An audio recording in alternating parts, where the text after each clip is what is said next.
అందరికీ నమస్కారం. ఆంధ్రప్రదేశ్లో తుఫాను ఆల్మోస్ట్ ఆగిపోయింది. ఇంకెక్కడన్నా చిరుజల్లులు తప్ప ఇక అంతా కూడా తమ నివాసాలకు వస్తున్నారు. గణేష్ గోల్డ్ తాకట్టులో ఉన్న బంగారాన్ని విడిపించి కొనబడును. సంప్రదించండి 9966651144. తమ పంట పొలాలు ఎలా ఉన్నాయంటూ చూసుకుంటూ ఉన్నారు. ఈ సమయంలో ఒక ఫోటో కనపడింది. పవన్ కళ్యాణ్ తన ప్యాంట్ పైకి మడుచుకొని వరి పొలాల్లో ఆ ముంపులో ఆ బురదలో దిగుతూ ఆడ ఉన్నటువంటి పంటను చూస్తూ ఆడున్న రైతులను పరామర్శిస్తూ పక్కనటువంటి వ్యవసాయ అధికారులతో మాట్లాడుతున్నారు.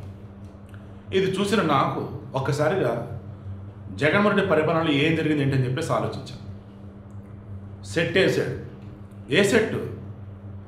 వ్యవసాయం పొలాలవి, పక్కన వచ్చేసి రోడ్డు, ఆ రోడ్డు పైన ఒక సెట్టు.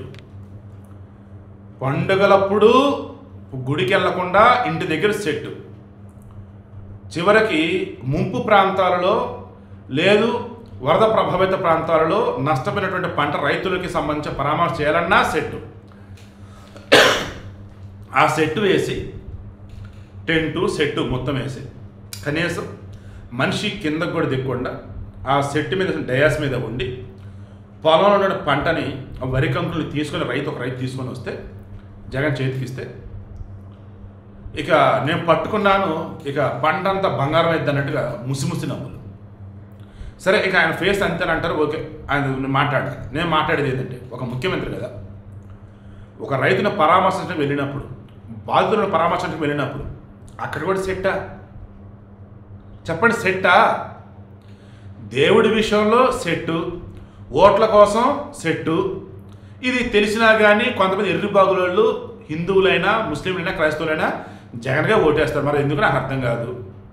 చివరికి రైతులు బాధితులు ఎవరైతే ఉన్నారో వీళ్ళు కూడా ఆ జగన్ చేసే మోసాన్ని గ్రహించలేక మొన్న 39% ఓట్లు వచ్చినాయంటే అసలు ఏంటన్నట్టు? అసలు అది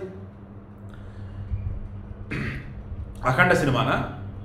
మన బాలకృష్ణ డైలాగ్, సీను గారు మీ నాన్నగారు బాగున్నారన్నదానికి, సీను గారు మీ అమ్మమ్మ కూడా ఎలా ఉన్నాడన్నదానికి చాలా తేడా ఉందా? లంబీ కొడక అన్నట్టు. పంట నష్టపోయే రైతులు బాధలలో ఉంటే కనీసం పొలంలో దిగి కూడా పరిశీలించకుండా, కనీసం పొలం గట్టున ఉండి కూడా పరిశీలించకుండా అక్కడ ఒక సెట్ వేసి ఒక టెంట్ వేసి అక్కడికి వచ్చి ఆ రైతులని పంటని చేతికి వస్తే చూశాడంటే అతను ఒక పాలకుడా? ఈజ్ ఈ లీడర్? ఈజ్ ఈ పొలిటీషియన్? చంద్రబాబు నాయుడు ఈరోజు అధికారంలో ఉన్నాడే, సీఎంఏ, 70 సంవత్సరాల వయసే. డే అండ్ నైట్ ఇందాక పల్నాడులో కనిపించాడంటే ఇప్పుడు వచ్చేసి బాపట్ల, ఆ తర్వాత వచ్చేసి రాయలసీమ, ఆ తర్వాత మన ఉత్తరాంధ్ర. ఒక డేలో ఎంటైర్ ఏపీ కవర్ చేశాడండి చంద్రబాబు నాయుడు నిన్న ఈరోజు మొత్తం.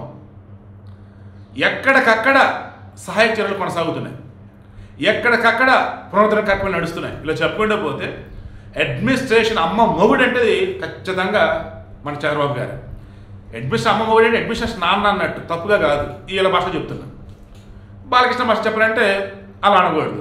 సరే, విషయం ఏంటి మరి? చంద్రబాబు నాయుడు ఏమో అడ్మినిస్ట్రేషన్ విషయంలో దూసుకుపోతున్నాడు, అన్ని చక్కబెడుతూ. Pawan Kalyan as a deputy CM ground లెవెల్లో వెళ్ళి రైతుల దగ్గరికి వెళ్ళి బాధితుల దగ్గరికి వెళ్ళి మాట్లాడుతున్నాడు. ఏ రోజైనా జగన్మోహన్ రెడ్డి అధికారంలో ఉన్న 5 సంవత్సరాలలో ఒక్కరోజు ఇటువంటిది ఒక్క పిక్ మీరు చూపెట్టండి. ఎక్కడ చూడు సెట్టు సెట్టు సెట్టు సెట్టు.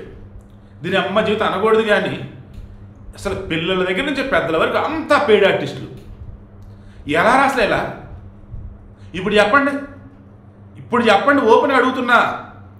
మీరు ఇంకా జగన్ నాయకుడు అనుకుంటున్నారా? ఇంకా వైసీపీ ఒక రాజకీయ పార్టీ అనుకుంటున్నారా? ఏం డ్రామాలు, ఏం ఆర్టిస్టులు, ఏ కథలు? కనీసం పరామర్శించాలి అన్నప్పుడు ఇక్కడ సెట్ వద్దులే, ఆర్టిస్టులు వద్దులే అన్న స్పృహ కూడా లేకుండా అక్కడ దిక్కుమల స్క్రిప్ట్లు, దిక్కుమల సెట్లు, దిక్కుమల ఆర్టిస్టులు పెట్టుకొని ఏంది అసలు? అమరావతి రైతులు నానా రకాలుగా ఇబ్బందులు పడుతూ కూడా వాళ్ళు ఉద్యమాలు చేస్తూ ఉంటే వాళ్ళు ఆర్టిస్టులు, వాళ్ళు పెయిడ్ ఆర్టిస్టులు అని వైసీపీలు సాక్షులు హడావుడి.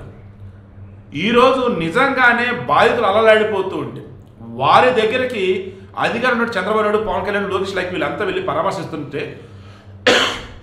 అరే ప్రతిపక్షంలో ఉంది మనం కదా వెళ్ళాలి అన్నది కూడా మర్చిపోయి కూల్గా బెంగళూరు నుంచి విజయవాడ వచ్చి ఆ తాడివారి ప్యాలెస్ మీటింగ్లో చెప్తే నాకు చిరాకేస్తుందండి. మరి ఆయన చుట్టూ జనాలు మరి ఎందుకు ఇది అర్థం కాదు, ఆ ట్రాప్లో ఆ ట్రాన్స్పోర్ట్కి అంతేనేమో నాకైతే తెలియట్లా.